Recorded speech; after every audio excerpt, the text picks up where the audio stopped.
Welcome to the second season of Operational Harmony, balancing business and mental well-being, where we achieve goals without sacrificing peace. Our host, Nikki, is the owner and founder of Nikki's Office, where she specializes in social media management, business audits, and business coaching. Her journey through mental health and entrepreneurship not only brings awareness, but also equips her with valuable coping skills.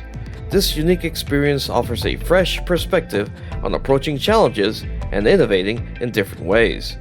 Let's introduce our guest.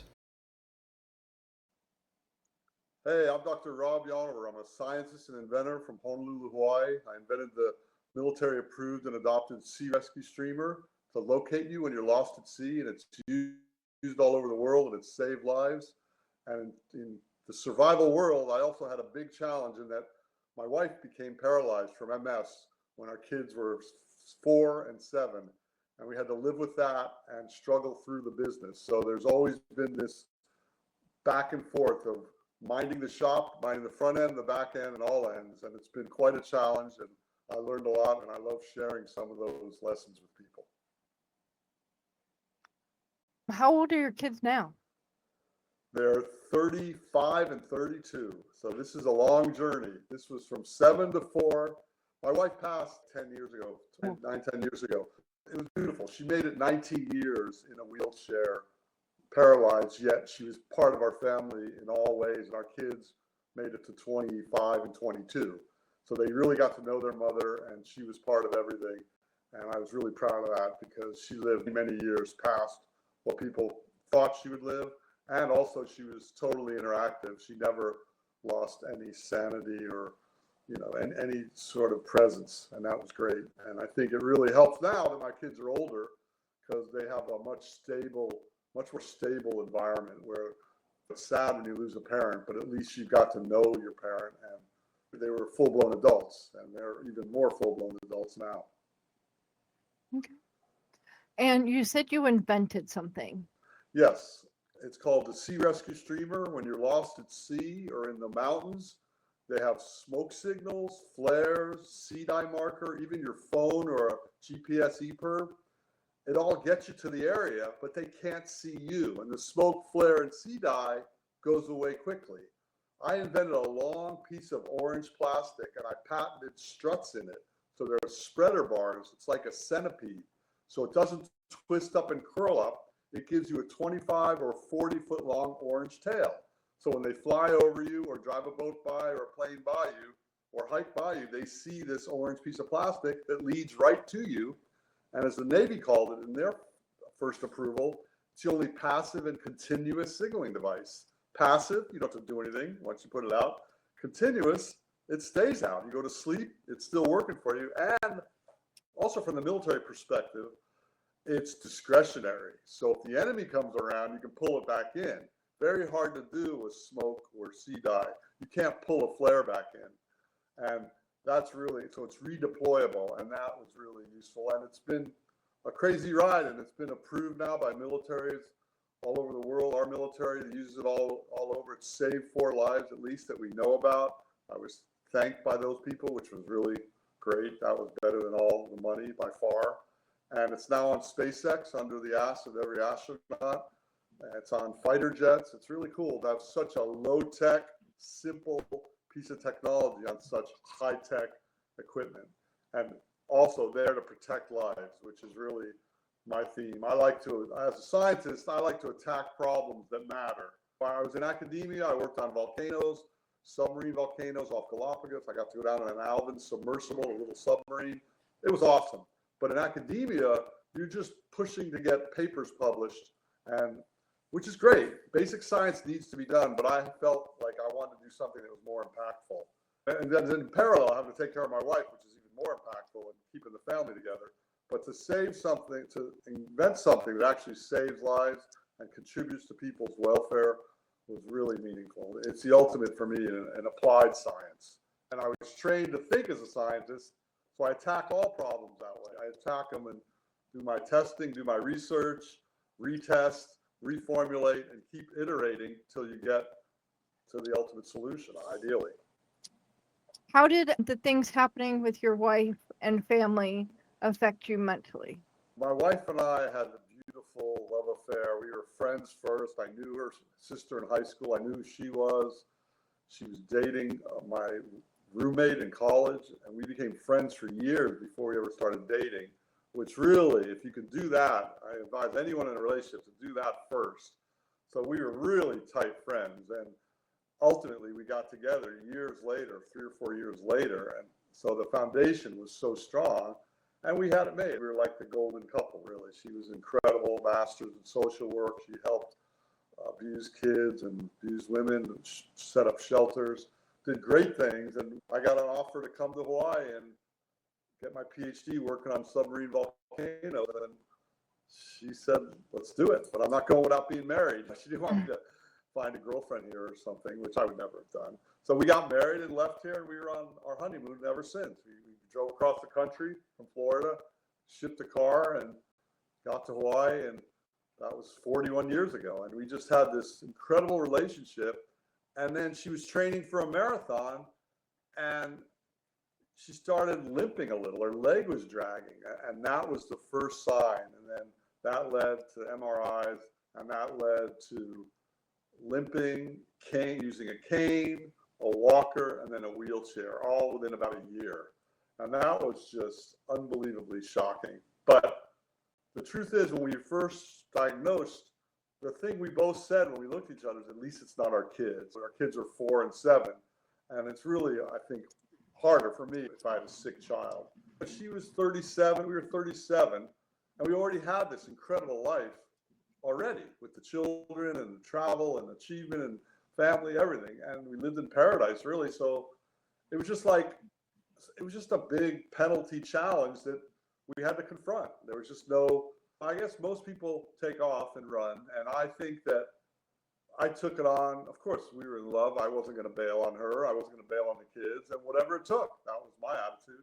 And that's just the way it went. It was hard. It was really hard. There were so many aspects of it being hard.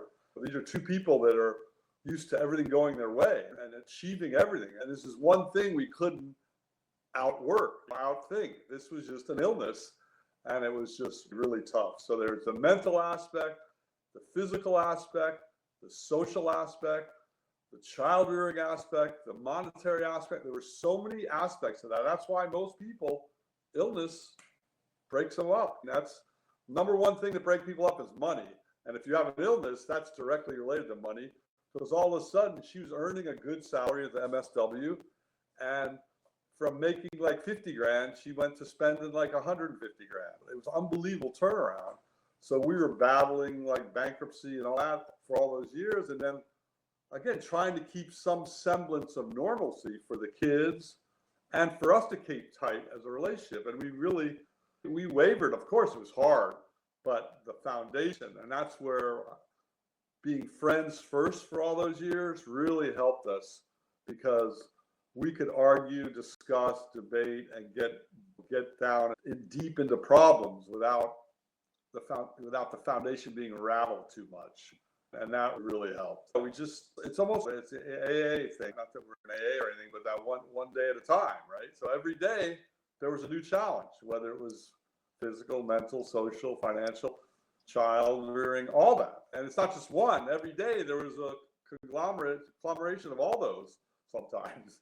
And it got to the point where it's just like having a kid. You have your first baby and the kid's screaming and crying, and you just look, and there's poop everywhere the first couple of nights and weeks, and you're just laughing, going, it can't get any worse. So it becomes comical till you get older kids and you realize small kids, small problems, right? It definitely gets worse. But in that moment, you think it can't get worse. And that's the way we were with her in a wheelchair. We're like, Jesus, this is just beyond bad, but just kind of try to make light of it, try to enjoy the parts we had. And we had such a great connection, and we knew how to have fun still, and we knew our bond was so strong. For instance, we would go, people would ask us to go out with them, go clubbing. Stupid. Someone asked us to go clubbing, like to a disco or dancing. And they don't realize that they're sweet people. The way people react to it, that's a whole nother thing you have to deal with, because people don't know what to do. And some run when they see you, Some are overly compassionate, overly attentive, or just missing the bigger picture. It's just so awkward. And the sympathy, that drove her crazy. And the last couple of years, she was sick of it. She was sick of people pitying her. So they'd invite us to go to dancing, and we just strategized. As me as a scientist, she was creative. So I remember our whole strategy in social settings like that was to get there early. She was beautiful. She never really lost her looks. And that's the thing. You couldn't tell she was paralyzed. So the one giveaway was the wheelchair. So we used to always get there early, whether it was a house party or a club or a restaurant.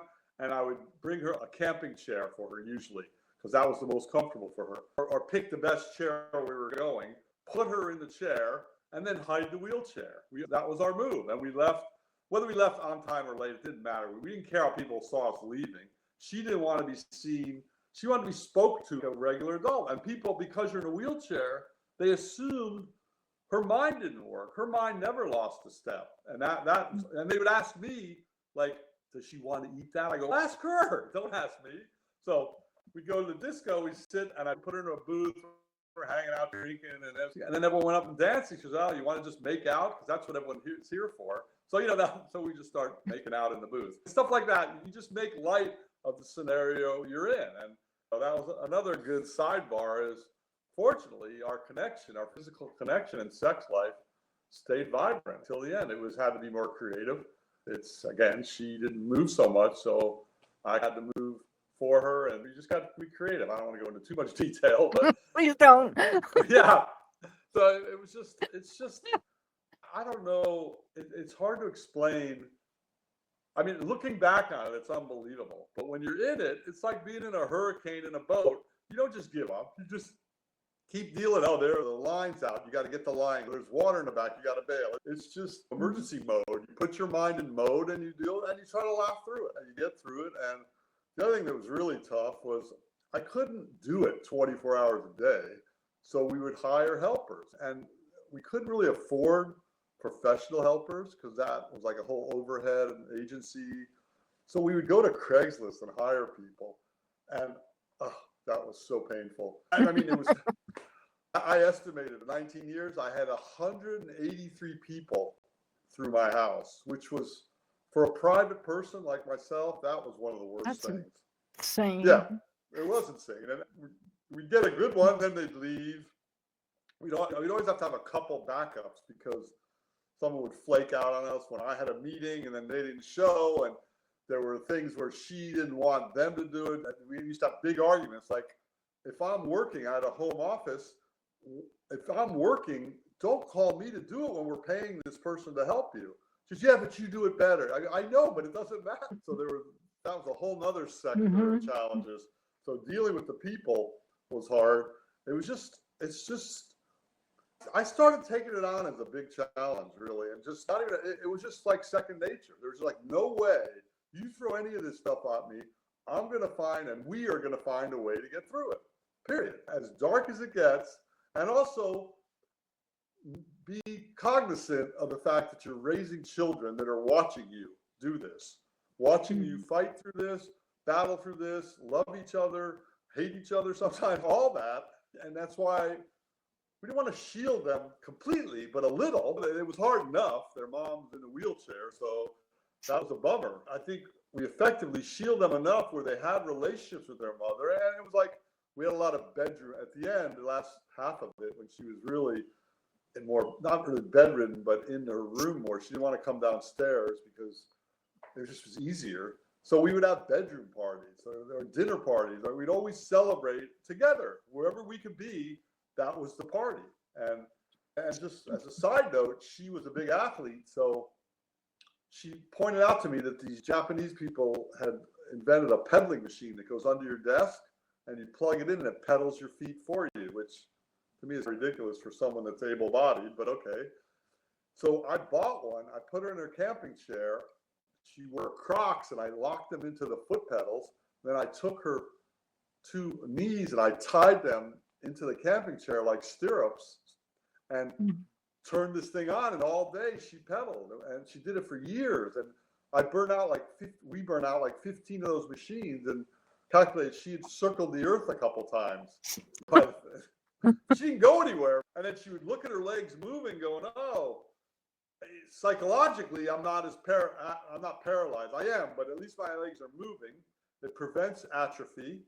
And it also just was a good thing. It was a good, like, she was running. Her big thing was running or walking or exercising, Stairmaster. She loved all that.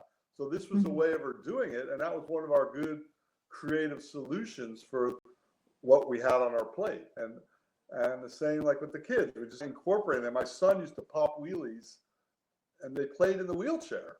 My son, they both got good at riding the wheelchair. When she was sitting in her chair or anywhere, the wheelchair's just sitting there. So the wheelchair became, we didn't forbid it, don't touch the wheelchair.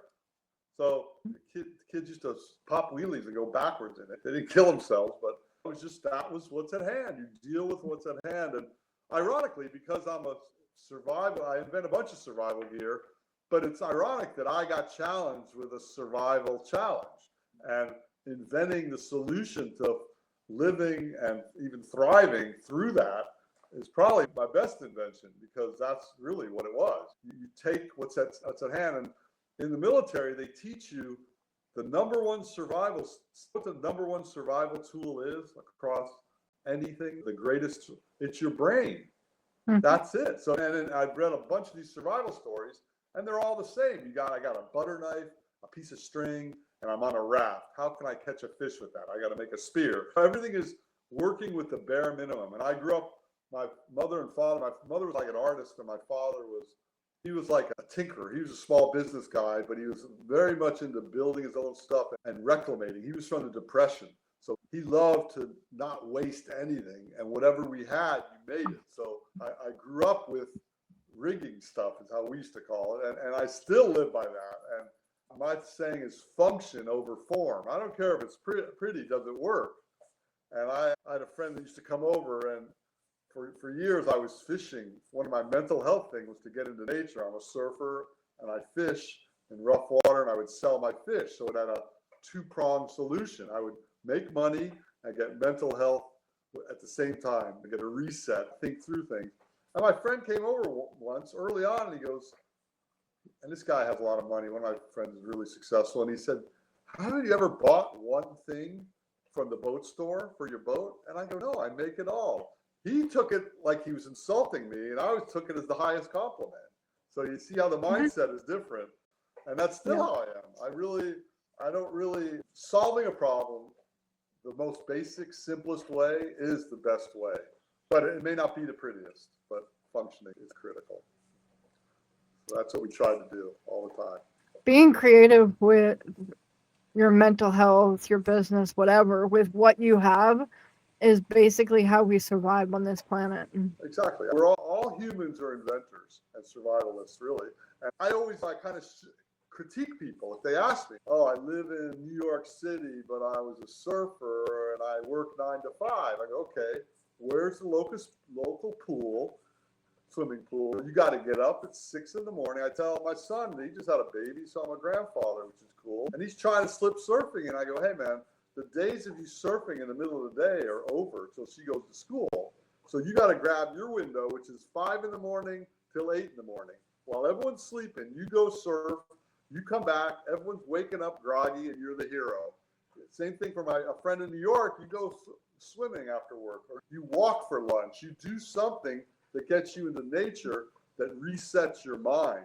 Because the harder the challenge, the more relief you need. The more ways to get away from them. And even the way I attack problems is to focus on one, take a break, and then focus on another. Keep coming back to it with fresh eyes. There's a lot of value in that. And I think if you go back to some of the great writers, Emerson and Thoreau, they always talked about self-reliance. That's one of Emerson's great short stories or writings. And then on Walden Pond with Thoreau or Jack Hemingway, there's always nature. Nature's always where all the answers are. And that's like the resetting of your clock. Even and no matter what, you should be, unless you're in prison, and even in prison, they let you go out for an hour. So make the most of your time in nature. And also, as couples, have your own thing, right? Don't always do everything together. You have to be able to do your own thing, enjoy your own thing, respect your partner for doing their own thing, and then come back together. And it's just, you got to keep taking breaks. And I think that the deeper the nature, the better. For me, not everyone. Some people aren't comfortable with nature, but it could be very mild, a walk in the park. It doesn't matter. You got to move your body and breathe fresh air and get your mind working. And I'm also a big proponent of fuel diet. That's really, I'm an aging surfer and I surf really big waves on the North Shore. And it's like, this is serious. I might die, yet I want to keep doing this. And I want to live long. I hate hospitals. I was in doctors and hospitals with my wife for years. The whole thing. So I'm doing everything I can to stay out of hospitals and to keep surfing, stay healthy, stay vibrant. And that's why I eat like a freak, but I love it. And everyone has to fashion their own thing on what they like that's healthy. And then just respect the temples that are our body and just kind of realize you need it for all this stuff we do. It's not just a passing fad. It's a real challenge. Yeah. I think my sister has like a date night. So her and her husband will go have a date night. Perfect. They have a family night where they either play games or watch movies with their son. He gets to pick which they do, I'm guessing, because from last night's comment. But they also have when needed, they have a night where her husband is a gamer. So like he has his night that he goes to game. And then she has time that she can set aside to go do something. It's very healthy sounding. That's excellent. And that's the way it should be. Even my son and my daughter-in-law, as soon as they got pregnant, I said, you got to have a standing date on Saturday night with a babysitter. And they're doing it now. And my wife and I did that when we had our first baby. And it was unbelievably powerful because it not only gave us a break, but the most important thing is this: the triangle of family is the parents at the top. Everyone has it inversed now, where the kids, everything about the kids. No, the kids are the low people on a totem pole. They're lucky they're not working in a salt mine somewhere. So for them, they're not the boss. They don't drive the bus. So, and by showing them that you have a relationship and they aspire to be adults, the adults go out on weekends at night and leave the kids with a babysitter. That's such a powerful message. And it's just, they need to aspire to be adults. So adults have to leave them and stop trying to be friends with them. I don't care. One of my nicknames for my cousins is Uncle Punishment. I'm a hard ass on kids. But I don't like kids. And you know what? They love me for that. Because I treat them like kids or like any adults. I don't baby talk them. I say, if you don't do this, is what's going to happen, or you're not coming with us. It's none of this negotiating. And I really feel bad for kids and adults now because of the smartphone thing, which is just the worst invention ever. When the Apple One phone came out, I was the only one, I think, that said, this is horrible. When everyone said how great smartphones were, I go, no, this is the worst invention ever. And sure enough, it's made people fatter, lazier, and dumber. And that's all the apps. I'm almost embarrassed. And even like the Shark Tank thing, I got to my technology on Shark Tank, and all the inventions, or most of them, are to make you fatter, lazier, and dumber. So you have to just lift a finger, push a button, food will be here. Push a button, a ride will be here. Push a button, they'll show you a movie part's okay. But just this scrolling and comparing yourself to others, you want to be a doer, or you want to be a watcher. And it's so dangerous for kids, especially young girls, because of the body image stuff and the bullying. Boys too. It's just bad. And you're not reading Thoreau and Emerson, and you're following some idiot pop star or entertainer that, okay, that's fine. But I tell people, I'm involved with social media. But the truth is, it's a product of how good your friends are. If you have friends that are really smart, interesting, that are posting smart, interesting things, that are links to things you can read, I judge people by, if your smartphone or iPad, if you use social media with the sound off, I have a little more respect for you. And that's because that's the way I do it. So if you send me a video, I'm not going to watch it. If it has subtitles, I might read it. I don't want to be invaded by that kind of music. That noise. I want to read it, think about it, look at it. If it's something like in nature or something that's interesting to see, like Instagram started as it seemed to me like artists showing their photography. And now it's just face brag, like Facebook. It's the whole, I'm doing something better than you. And half of it's bull anyway, because people are just lying. And then I think more than half of it. All of it is. And it's just, I always feel bad because I'm a private person. And I don't really want to show people what I'm doing all the time. And part of it is I have to have a reputation. I work with the military. I got to be a little buttoned up. I wore a collar shirt. I don't know if you noticed that. But I didn't shave. So I usually shave with the military, but I figured this would be more fun. But the point is you have to have a front, and I don't want to brag either. I know how that bothers me when people are bragging and put it in their face. So I try to share stuff that's interesting or educational or enlightening. It's really sad. And I hope the future world, I always, when I give talks, I do a lot of outreach education to kids. And I go through this smartphone thing because they're the real problems. And they're the ones that are really going to be harmed by this. So I always give them a big talk, and they're like, oh my God, you must have the best smartphone. I go, no, this is my phone. So I have a push button phone. It's like an old, I can't even get apps on that thing, which I love. When I leave the house or the office, I want to look at people. I was taught you look at people in the eyes, you talk, you shake their hand, you meet people, you look at nature, you experience things, you pay attention, you drive, all that. The phone's fine for what you need, a text here and there, a phone call with headphones. But to have a color TV in your pocket, that's the problem. And even in my neighborhood, we always made fun of each other. And one of the kids, we call TV Kevy. You know why? We go to his house to ask him to play, and his mom would say, oh, he's watching TV. And I'm like, okay, that wasn't a good look. That wasn't a good nickname. So how did 40, 50 years later, how is it okay? How is it okay to watch color TV all day? I don't get that. My generation, we did stuff, and we talked about what we did. We played sports, we go in the ocean, we meet people, we go dating, dancing, whatever. It was always an activity. It was never passively just watching. Yeah, when we went back to our home, we'd watch a show or a movie, but it was never dominating our interaction. And you know what a circle of adults or kids looks like today at a table, dinner, or anywhere. Everyone's looking at their phones. So I could rant endlessly. And again, let the record show that rant started, I don't know when the first iPhone, but it was 2006 or 12. It was a long time ago. And everyone made fun of me then. My phone was even smaller candy bar then. The only reason I got this bigger phone was because the 4G, 3G, 5G didn't work anymore.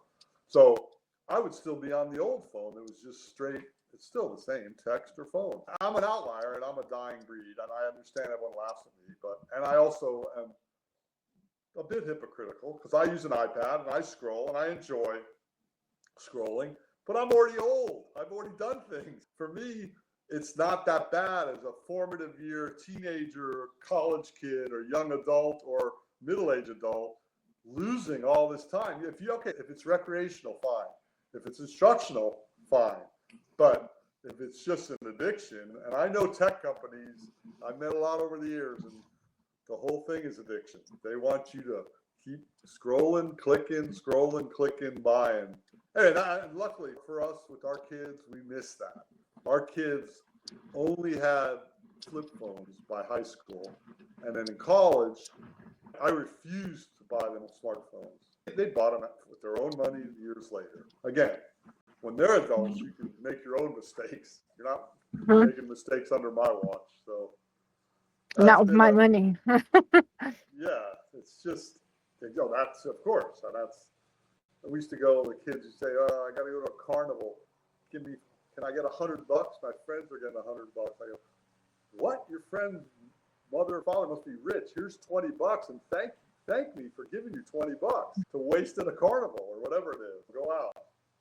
And I think you also have to treat kids more like adults early so they have a chance to learn and make mistakes. A lot of these things I've professed have been overused and overdone now, but I don't care. It's still a great lesson. And I like to point out to people that when I was 16, no phones, and my parents used to really harp on respect, responsibility, resourcefulness. Those are the 3 R's. I'm a big, huge believer in that. Okay, so you respect other people, you're resourceful when you have a problem, and responsibility. And my parents' whole thing was responsibility. You show you have responsibility, you get more. Show more, get more. Show more, get more. And I figured out early on, I was a surfer, I was a pool boy, my friends were derelicts. I really had some sketchy friends, who I love still to this day, but they were not what my parents hated my friends, really. But they trusted me because I was responsible. So I used to, one summer, I would borrow the car. I grew up in Miami. The waves were terrible, but there were waves 3 hours north at Sebastian Inlet. So I would borrow the car and skip school. So I'm like 15 or 16. I'd say, hey, I come into my parents' room at night. I go, hey, I'm getting straight A's. There's going to be waves tomorrow up there. There's hardly ever waves. Can I skip school and can I borrow the car? And again, I got straight A's. I'm totally responsible. They taught us how to travel in cars. They said yes. So then I ratcheted up that summer and said, hey, can I borrow the car? I'm going to take a surf trip with my buddies. Oh, yeah? Where are you going? This is Miami. We're going to New York. One of our friends' brother lives in New York. And I had them. They taught us to travel. We went through the station wagon all over the country. They said yes. So again, all these parents that are freaked out about texting their kids all day, at 16, no phones. My parents gave me the car with 3 of my friends. One OD'd, one became a rock star. The only one living left is my good buddy still, and he redshirted kindergarten, so he was a year older than us. We were 14, and he had a car and a mustache already. But these were not my parents' friends. My parents grew to love these kids. But the point is, it wasn't like I was asking them to go on a road trip with a bunch of Rhodes Scholars. That's a bad pun. But they said yes, and we did it. And we got all the way to New York, and my friend's brother wasn't there. We had no place to stay. We're 16 in New York, 1,000 miles away. But we were resourceful. We figured out a place. We figured things out, and getting stuck in things, stuck in problems, failing at a young age, it's easy. You can get bailed out easier. That's why I tell, and even my son, I was pretty loose with them. Again, with my wife's condition, I wanted them to have as normal a childhood as possible. So I let them not run amok, but be more independent and responsible. So they would go out. I'd say, okay, you got to be home by midnight or something. But if you want to stay out, text me, just tell me where you are, you're okay, that kind of thing. And I think that led to, between that and my wife's situation where I had to help her a lot, they did a lot for themselves, which was a nice show of maturation. They were good kids.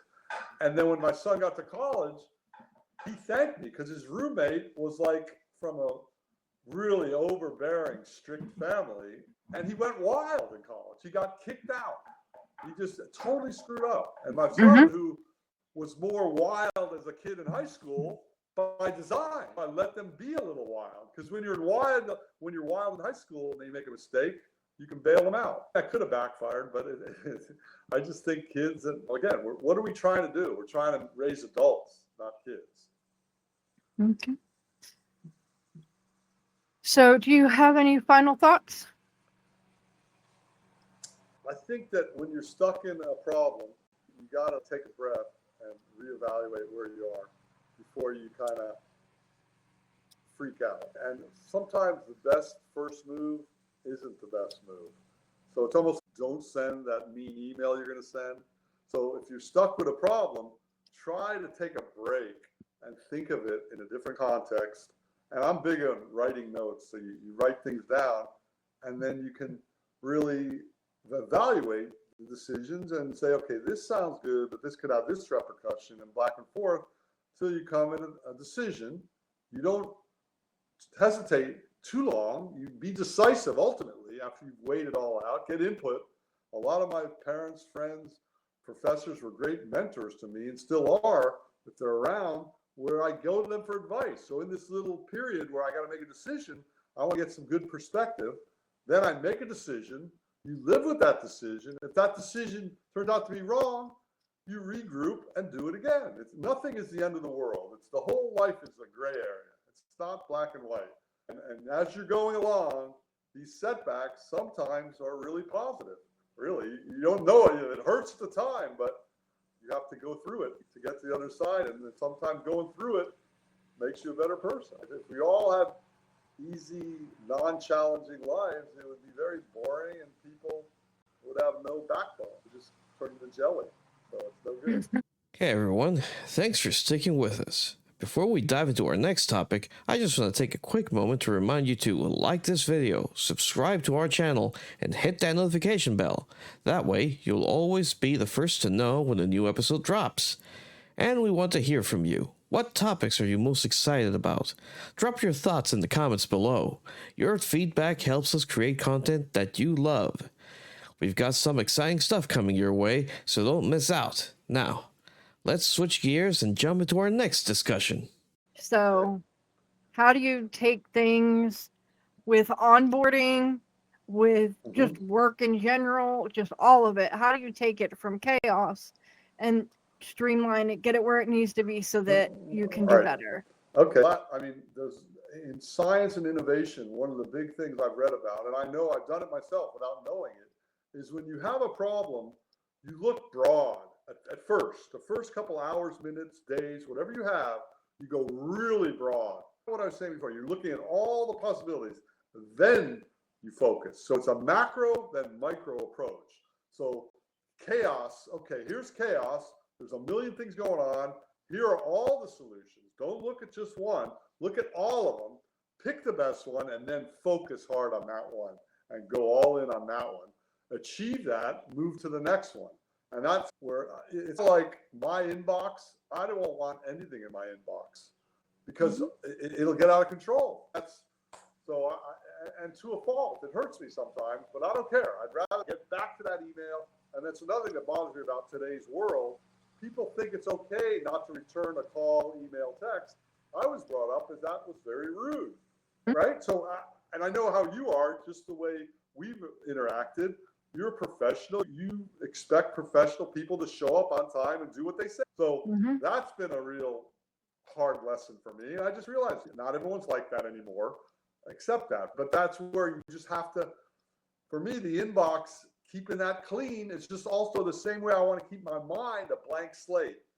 Not like I have nothing to think about, but if I take all the inbox stuff away, for a creative person like myself, I want it to be blank so I can think of new things that pop into my head, or a problem that's been nagging me can come into the blank slate arena and I can attack it. If there are 5 inbox things killing me, I can never get the clarity. And that's where the nature Zen, the reset, helps me get that clarity. So ideally, clear your inbox, get into nature, get physical, and you'd be surprised. And even my father, he wasn't the water guy I was. He loved the water, but he grew up in Chicago and he was afraid to go put his head underwater. The water was polluted back in the day. So he had a technique of swimming above the water. He grew up in Miami and he'd swim, but he wasn't like a surfer full on. And years later, I told him that's where I get my best ideas. When I'm wet, surfing, swimming, diving. And he goes, me too, but it's in the shower for me. I don't know. There's something about getting wet, to me, is another deep nature. And it's also a luxury. You look at most people in the world can't take hot showers. We're so lucky. We have a hot shower a day, or 5 a day, whatever you want to do, or a cold shower, or somewhere to dip off a bath, whatever. And there's something about getting wet. We're made of water. We live on a planet that's mostly water. It makes sense to me, but it was funny that he said that. And so there's all different levels of it. And I think that chaos to clarity, there's something in that. And I count water as nature. And I try to keep it simple. And also people tell you who they are, right? Someone says, I'm going to do this for you, and they don't do it. Okay, I know who you are. Thank you for telling me. Again, it could be a painful lesson, but people tell you. And that's give people a chance to show you who they are. But when they show you and tell you, believe them. It's not a one-off. So it's hard because I'm juggling about a lot of things all the time. So if you were onboarding somebody, I think there are a couple of things to focus on to make it go from chaos to clarity. One, you need to know what they need to know to start off. So that means they have to talk to IT to get that stuff started. They have to talk to HR to get all the paperwork started.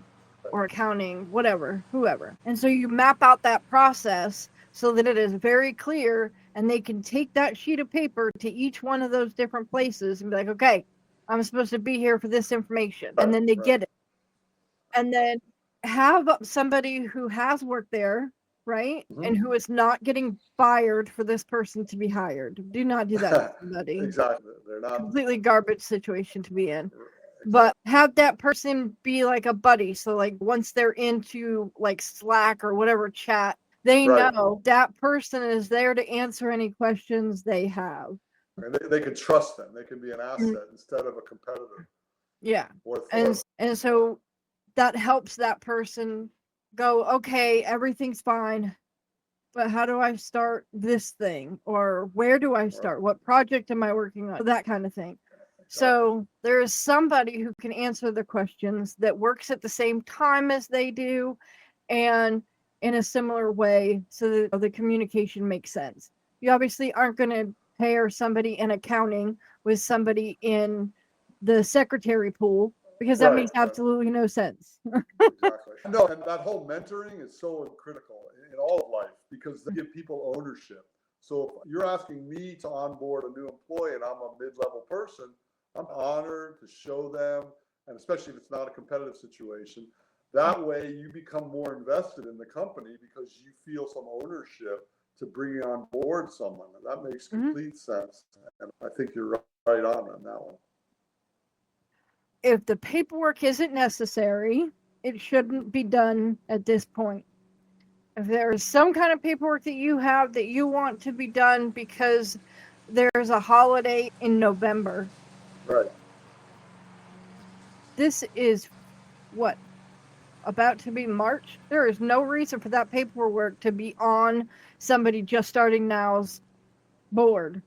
Doesn't need to be there. Streamline the paperwork. They should not get a stack that is 5 mountains high. Yes, you need a W-9 filled out. Yes, you need other information filled out for legal purposes. And that should not just be given to the person and expect them to understand, especially if they are somebody younger. If this is their first job out of college, they might not know what a W-9 is. They might not know how to fill that out, and they need help. You can do that. And plus, just organizationally, the way you need to organize for them, and like a checkpoint where people that are highly organized can help people that have never been organized. And by having a checkbox each one, you got to do these tasks, just lay it out simply.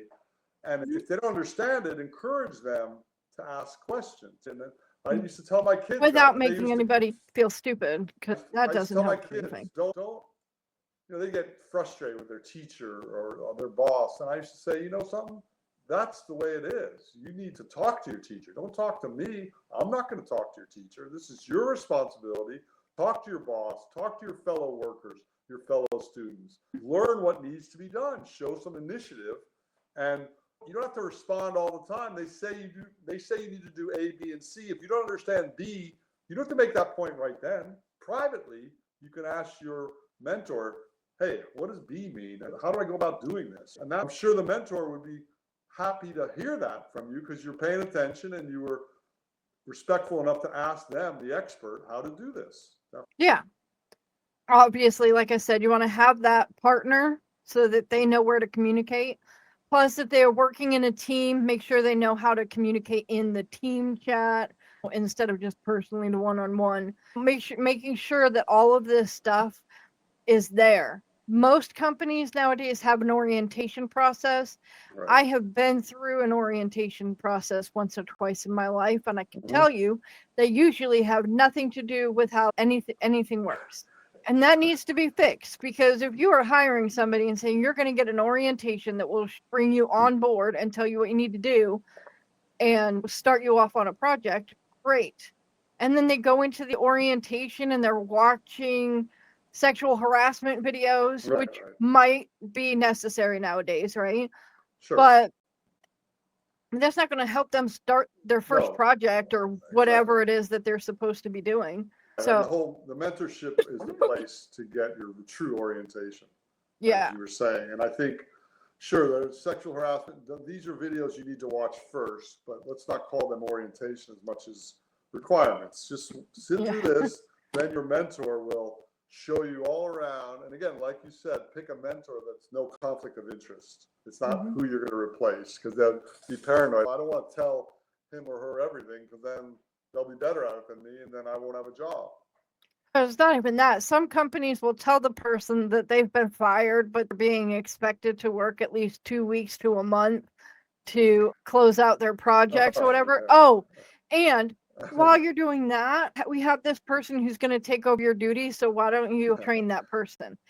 That makes for an awful workplace for the person who is leaving and the person who is coming on board.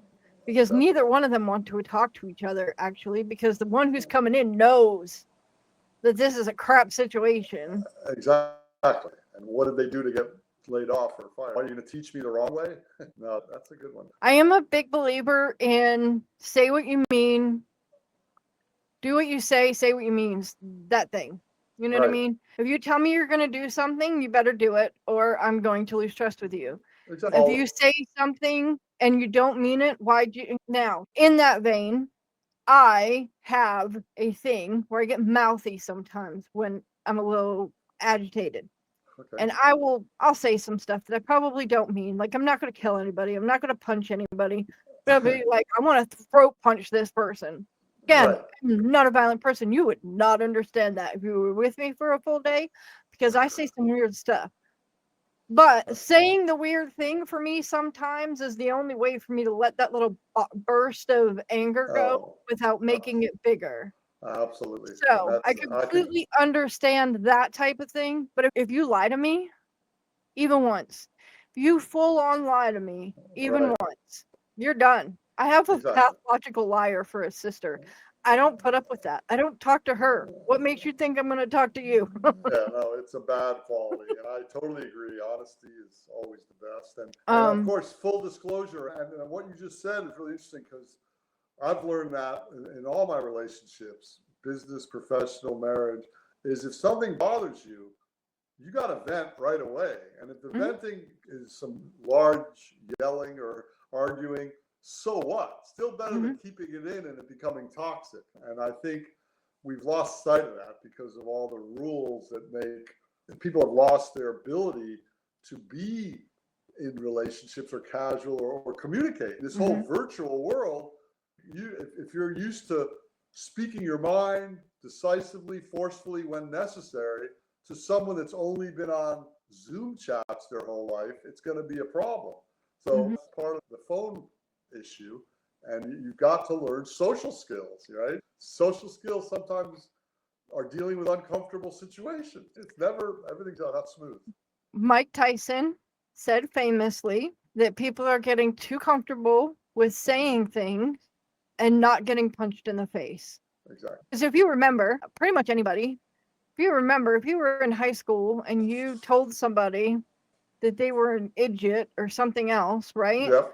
You were about to get hit if that person didn't like what you were saying. If you weren't joking and that wasn't a friend, you're going down. Exactly. And that's where this anonymity, the ability to post things without using your own voice, that really bothers me. And that's one of the big downfalls in this world of social media. They should make it. You got to own it. If you're going to say something, and again, it's virtual, so it's not even that brave, but it's even less brave if you're hiding behind Ball 32X is your name, or, who are you? So it's like, I totally agree. And I think that we've lost that with the technology, and yet people are thrust into the microcosm of a real company where you can't rely on social media skills. It's regular person-to-person stuff that unfortunately is a lost art. And it's really hopefully we'll get out of it, because I think people it's like a pendulum. It swings back and forth. We swung way too far on this stuff. And I think a lot of new parents get it and know it. But it is easy to just give the kid a phone and say, leave me alone. That's the cop out. It's the easy way out. And we would play videos for the kids. I understand that. There's definitely value in being able to get people out of their mind, not in your face all the time. But the interaction in a company, on the streets, in the park, at school with your friends is priceless. And that's where it's going to be harder and harder for people to manage people, because they don't have the skills, For me, being transparent with the people I work with, hey, I am me. I may say something, but I'm not going to do it. I will say the stupid thing. I will not do the stupid thing because it is illegal and I don't want to go to jail. Right. Okay. Simple as that. I will say the dumb thing because you don't tick me off, and this is the only way I can express that, because I'm not punching nobody. That doesn't mean I don't feel like punching you in the face. Exactly. Won't happen. They should respect your outburst for what it is. Something made you so mad that you yelled, screamed, or cussed, or gave someone some fake threat, whatever it was. It came from a place where, wait, what caused that? I shouldn't do that again. I shouldn't make you that mad. Instead of worrying about the outburst. The outburst is healthy, actually, within reason. Yeah. I believe in transparency between me and the people I work with, you and the company you work with, you and the people in your family. Everybody should be transparent. You should know the people that you are working with. You should know, hey, Susan down by the copier in cubicle 2C, she doesn't like it if people come up behind her, so maybe we shouldn't do that. Exactly. I'm not saying you have to know every single detail about everybody's life, just the important things for in the situation you're in with them. Like I said, Susan down by the copier gets upset if you tap her on the back while she's got headphones on and is working and didn't know you were there. Sure. That's scary. Of course, that's a stupid thing to do with me, because that will get you hit. Not even on purpose. That's a reflective action, and it's going to happen. Exactly. No, that's, one of the things I relate to a lot in life is the trade show booth, because you're encountering people you don't know. I'm trying to show them my technology. It's a microcosm of a relationship plastered into a few seconds that could lead to a few minutes or a lifelong thing. So that same thing, you have to read people and say, okay, this person has a problem with public personal space. You could see people reacting. That's why when I talk to people, it's ideally in person. Second is video and chat, and then phone, and way down on the list is email or texting, because that's one way. And everything you're talking about is how two humans are interacting. You have to take social cues, or someone that knows that person advises you don't tap them on the shoulder from behind. That's a social cue, social knowledge from someone else. You get it from being social. It's all about relationships, and that skill, I didn't think we had to teach it before, but I think we do now, unfortunately, and COVID just threw the whole thing, made it even worse. Yeah, right? that made it even worse for a lot of people. Interesting. But for me, so I've never worked in corporate. I couldn't even if I tried, because I was the kid whose last name started with W in the back of the class, paying more attention to her classmates and what they were doing than what the teacher was doing or saying. Until they figured, hey, she's half blind. Maybe we should put her up front where she can read the board. Maybe. That makes sense. And then you still had teachers who were like, you're not messing up my seating chart. No, people are so rigid. You gotta let go of the rigidity sometimes. Literally, now I'm a Y, so I'm behind you. Yeah, that's rare. But somebody with my glasses used to be a lot thicker than they are now. But like somebody with big, thick glasses sitting at the back of the classroom in an English class. That's hard. Is just about the stupidest thing I've ever heard in my life. My brother has bad eyesight, and he was a Y, so I know that story. one of my ears doesn't work so well, so I know. So what did you say? So I believe in placing people where it will do them the most good. So if I work with somebody, I have a girl that I can call on who will help me if I need it, and I'll be able to pay her. I'm not going to ask her to answer my phone for me. Sure. Because she's got 2 kids she's dealing with. That would be stupid. But at the same time, if I have something that is a monotonous task that I don't want to do, where you just have to click the same 3 buttons for 3 hours, absolutely not going to do that. That type of thing drives me absolutely nuts. For her, she's, oh, I don't mind it at all. I think it's fun. And I'm like, I don't know what's wrong with you, but here you go. You do this, and I will forever appreciate it. You have to prioritize your time. You have to value your time and know what you're good at. That's what you're saying. And I totally agree with that. And that's why I always like to stay in the creative space and not get bogged down by busy work. I have it, I'll do it, but I do it hard and pay attention and get it done, get it out of my inbox. Yeah, see, I go through my inbox multiple times a day and get things out of it. I decided that I had to do that to be able to keep track of all the tasks that get emailed to me. So I keep that on point. The other side of that, though, is I have clients whose inboxes have 30,000 emails in them that they've never read. And I'm sitting there going, this is going to drive me nuts. It's like looking at somebody's home screen, their screen on their computer, their desktop, right? Just a normal desktop. Mine has 2 rows of items on it, and that's it. I have multiple people that I work with who put all of their files on the desktop and then wonder why the computer is slow. Exactly. And I'm like, might have to do with the 30,000. How do you get this much stuff on a desktop? No, it's for me, being organized with what I'm doing, being transparent with saying what I mean, doing what I say, it has led to a lot of opportunities for me. And I really think that if people do the same thing and they're transparent with the people and all of that kind of thing, that it will lead to opportunities for others as well. Definitely. And we're supposed to get these messages in school, right? Do your work. It's time to do your homework, neaten up, clean up your desk. It's all predicated on the training you had. And I think that there might be a hole in that training these days. And so we're all told those lessons, whether we put them to use or not. And I learned early on that you put those practices to use, it frees up your mind and your time for when I'm a kid, free play. I was a kid that did my homework right away. And then and this out of the house. I never really put stuff off because it was too much pressure and it might interfere with some good task. But people don't always get that lesson. And I don't know. I think that, and I hate to say this, but maybe teachers need to be meaner. And they're not. I used to fear some of my teachers. And I didn't now teachers are best friends. Yeah, and a lot of it's the parents' fault because they keep coming in here and arguing for the kid.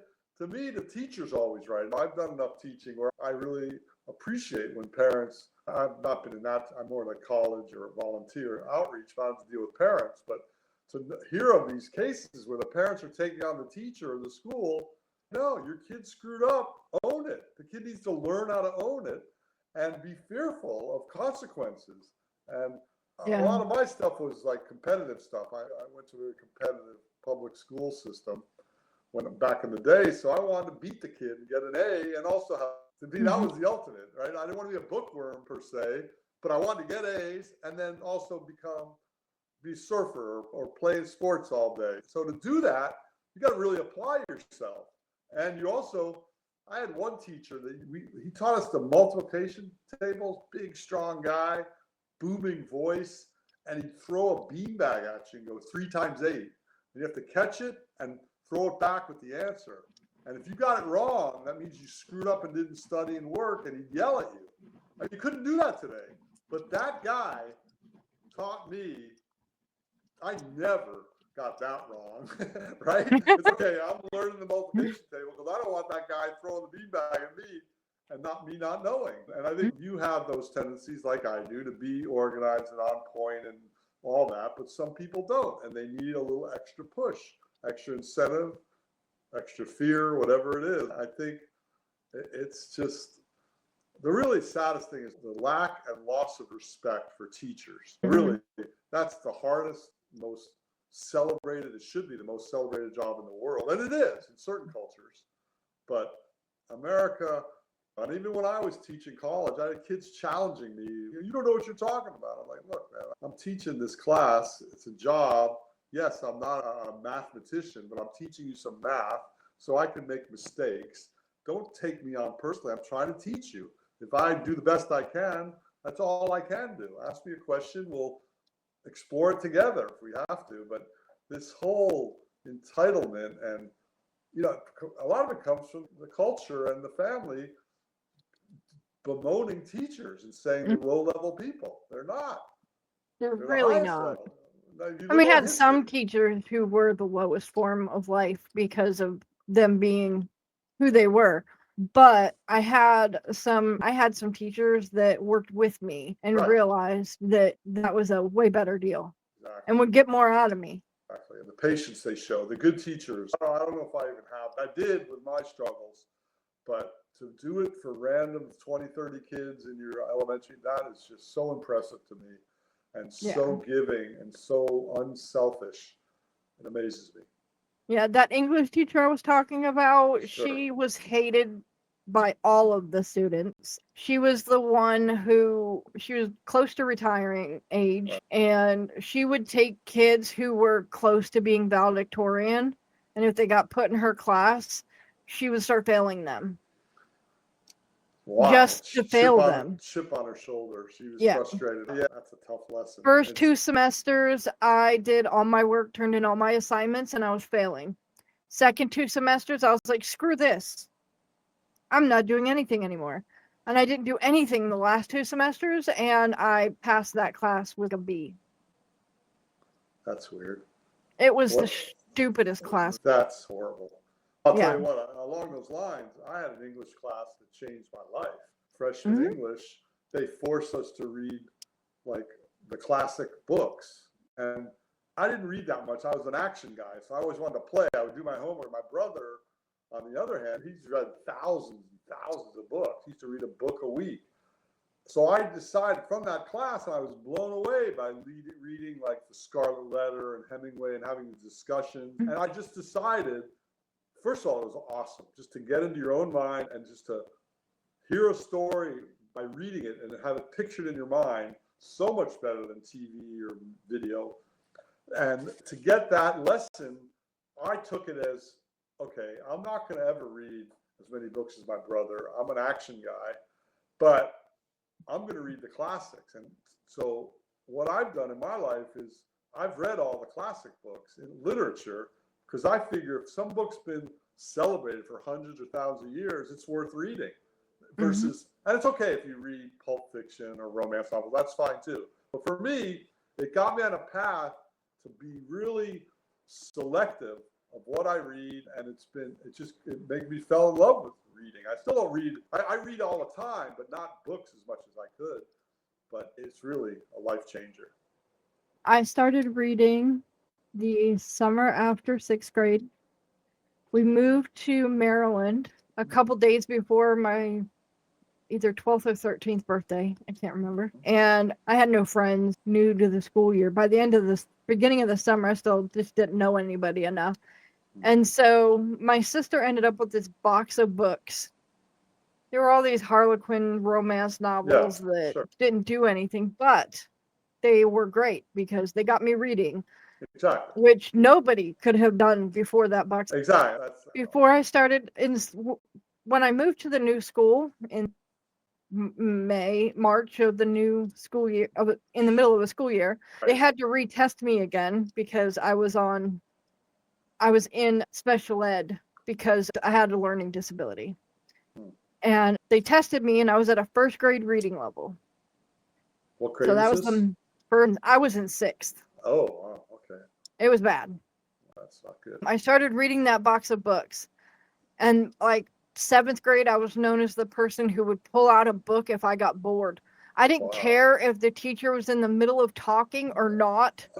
If I was bored, my book would come out and I would be reading it and not paying attention to anybody in that classroom. And I didn't care. Well, good and bad, but yes, the reading part is good. Bad. No. I walked into classes at the beginning of 8th grade and I was still in special ed. I was still doing all this stuff. And I just went, if y'all don't test me and get me the heck out of here, I'm going to shoot myself in the foot. And I'm going to fail. This is stupid. I don't want to be here anymore. Get me out of here. So I was retested before Christmas of 8th grade. And they came back with college level reading, college level comprehension. Wow, that's fantastic. So there it is. There's your proof in the pudding. The value of reading. And like I said before about turning the sound off on your phone or iPad, if you're reading something, your mind is growing stronger. I don't care what you read. And even I have friends that want to have arguments with me politically, whatever. And I'm like, look, I don't talk to people unless they've read something. What have you read? If you're not reading, I don't want to talk to you about any opinion, because you have no opinion unless it's some direct adventure or direct experience that I need to learn about. So reading is everything, and it's just the way your mind tracks. And like I said, I think I made a good decision for myself because I didn't read that much, but I read really good stuff. I read it critically, completely, understood it, tested if I had to, or if I was reading on my own, and that led to a lifelong reading. And I still read the paper today. To this day, I read every word. I love editorials. I just love that kind of reading. And again, reading is free form. You can read whatever you want, but just read. And that is another thing that's been lost. And it's so weird that sometimes I wish for electricity to go out for a while.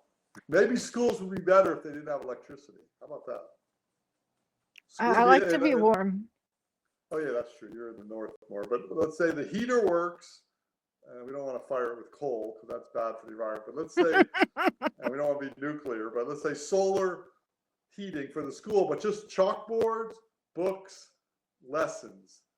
Kids, it's like I think about this for parking lots too. I have weird ideas, of course. And maybe schools should be like parking lots, meaning no cars or technology or within a mile. I think at stores, same thing for people's health. You shouldn't be able to drive up to a store. You should have to park a half a mile away, and it should be all grass and walkway. So you build in your exercise to going to the store. In schools, you're half a mile away is where you get into the grounds of the school. From that half mile in, there's no electricity. So you have to read books, you have to talk to people, talk to teachers, go to a lesson. There's no distractions. And that way, the teachers can be respected and paid attention to like they should be. Never going to fly, but it's a good idea. It's a good thought experiment. Right, It's not going to happen. So do you have any final thoughts? I think you covered it. I really think we're on the same kind of page with how we attack organizational, and again, coming down to just reading and respect. And the other is the respect you have for other people leads you to have good relationships, which leads you to have good skills, good social skills. And it's weird that social skills are so important, but they are across the board. It's not just for social, but for business or professional. And what you talked about before of getting your little mentoring program of how you get someone on board, it's still very social. I agree with you. I think it is very much a social thing, and I think there should be removed any competitiveness so you can be disarmed when you're social. And schools are still tough, kids are tough on each other, but also life is tough. That's why my kids, I used to sometimes root for them to have a bad experience in life or at school or work, so they have some challenge to work out. So it's the same way. Your teachers aren't all going to be great. Your bosses aren't all going to be great, but guess what? You got to deal with them. You've got to learn how to deal with them and your colleagues. And if your thing is to vent right then, which is the healthiest, but know it comes from a loving place. I'm venting because you did something or said something that frustrates me, and I'm letting you know. And now we talk it out and we're done. We move forward. There's no pent up anxiety, resentment. I think it's very healthy.